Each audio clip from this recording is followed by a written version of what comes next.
How's it going, crypto community? This is Jade back with another XRP video. If you're new to the channel, be sure smash that subscribe, and if you enjoy XRP related news articles, make sure to hit that like so I know to keep doing articles, right? Also, if you're looking for up-to-the-date news for XRP, be sure to ring that bell. So, without any further ado, let's jump straight into this article, which is titled Bad News for Ripple as Visa Enters the Cross-Border Payments Market. Now, I believe that we've talked about this ad nauseum already in other videos, but let's just go over this article real quick. We'll cover its major points, right? It talks about Visa's blockchain-based B2B connection, which they're talking about. Payments giant Visa launched a business-to-business platform to enhance the efficiency of cross-border transactions for small financial institutions. Traditionally, small institutions have had to rely on the services of larger intermediary banks, causing potential delays and high fees. Now, fun fact about Visa's B2B Connect, as it is called, it is being built on the Hyperledger Fabric blockchain that IBM and Linux worked on, also Stellar Lumen. And the company developed a blockchain-based solution to increase transparency, traceability, although the platform Visa is developing is obviously not decentralized, right? So that goes back to the, oops, we admitted it, it's not decentralized network, it's centralized, so it's going to suffer from the same exact problem every single centralized based system faces in the face of a decentralized system that no one holds the keys to, right? And that's that Visa is going to get the greatest benefit from their B2B blockchain-based connection system, B2B Connect, right? Therefore, individuals who participate on it are going to be far easier to entice to come over to RippleNet's decentralized system, where they're not going to have to deal with some behemoth taking all the profits from them, the smaller banks. Really, Visa is just trying to pretend that it's just one of the small guys here, and that it's not just going to become another large intermediary bank for these smaller financial institutions, right? So, the next section goes on to talk about Swift. For whatever reason, it wants to try and throw in that. I guess that this is basically referring that perhaps someone over at Visa should have a word, or someone should have a word with Visa rather, with Swift, from Visa with Swift about the speed estimates that they're putting out. Talking about that Swift introduced the Global Payments Initiative back in 2017 and is able to process the majority of its payments within 24 hours. But even Swift is apparently looking further into the GPIs with blockchain technology, and have been, as many of you know, working with R3 pretty closely since January.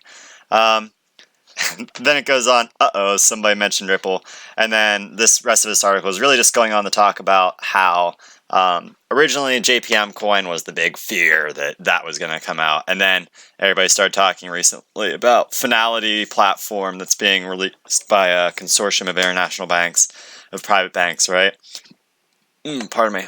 And then, again, that's more nonsense. Both of these are based upon fiat-pegged digital assets, which are not true digital assets. They're fiats. The difference between a cryptocurrency or digital currency, digital asset, crypto asset, whatever the many terminologies you want to use for XRP, what it technically is, right?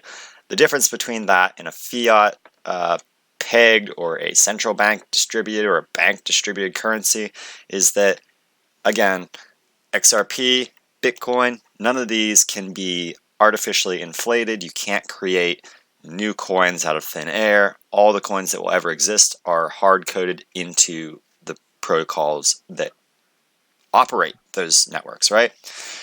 So no, all these JPM, Finality, consortium banking, they're all garbage. Their coins aren't going to do anything. And Visa, because even though it may be running on a blockchain network, its blockchain is still centralized, and so people will ad nauseum reject it because of the costs associated with adopting their model versus the savings associated with adopting Ripple's model, right? That's how business works. It's who's going to give you the best. And the last section of this, the last little sentence of this really drives home that, even though the the article has a really funny, clickbaity title. The last line really kind of breaks down not only my sentiment, but clearly the authors here. Visa's brand and reach could be a deciding factor, although, based on past experience, Visa may make the process more efficient, though its greed is unlikely to pass on any or much of the cost benefit to its users. And that is where they, as a centralized organization, are going to get wrecked by trying to establish a centralized blockchain ecosystem, right? So, that's my article and my perspective on what's going on with Ripple and Visa. Again, we also have some pretty strong evidence that none of this FUD is even going to play out because it's going to be coming out soon enough, I'm sure. At least I believe, my opinion, that Visa has been working very closely with Ripple, and that's why they acquired Earthport. Ad nauseum I've covered this, but, there's still some FUD going around, even though Emilio Janis's article here is actually, pretty pro-Ripple, even the way that he lays it out, and that last sentence really kind of sums it up, right? But a lot of people, they only read headlines. They're only worried about that because the masses are the masses and they don't care about actual knowledge. But, that's neither here nor there because obviously you, my XRP Martians, love knowledge and that's why you're here. And I appreciate you all for tuning in. If you're not one of my Martians, just hit that subscribe button and you'll be one right away, right? Don't forget to hit that like and also ring that bell so you can stay up to date to all my new future content. I hope you've enjoyed. As always, I've been Jade Martian.